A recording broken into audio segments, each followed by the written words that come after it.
અરવલ્લી જિલ્લાના પ્રસિદ્ધ યાત્રાધામ શામળાજી મંદિર ખાતે ચંદ્રગ્રહણને કારણે શામળાજી ભગવાનના દર્શન સમયમાં ફેરફાર કરાયો છે। ભગવાનની સંધ્યા આરતી ચંદ્રગ્રહણ પહેલાં કરાશે, જો કે ગ્રહણ દરમિયાન પણ ભક્તો ભગવાનના દર્શન કરી શકશે। ગ્રહણના સમયે મંદિરના જાળી બંધ રહેશે, પરંતુ ભક્તો જાળીમાંથી ભગવાનના દર્શન કરી શકશે, એટલે કે શામળિયા ભગવાનના દર્શન કરવાનો લાભ ચંદ્રગ્રહણ દરમિયાન ભક્તોને મળશે।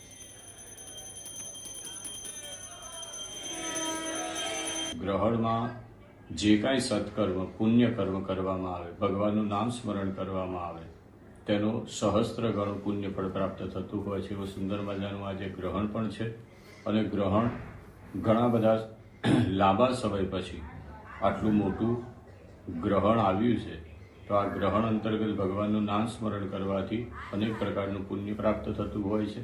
અને ગ્રહણ દરમિયાન શામળાજી મંદિર ભગવાન શામળાજીના દર્શન જાળી બંધ રાખી અને ખુલ્લા રાખવામાં આવ્યા છે કે ભક્તો ત્યાં બેસી ભગવાનનું નામ સ્મરણ કરીને ધન્યતાનો અનુભવ કરી શકે।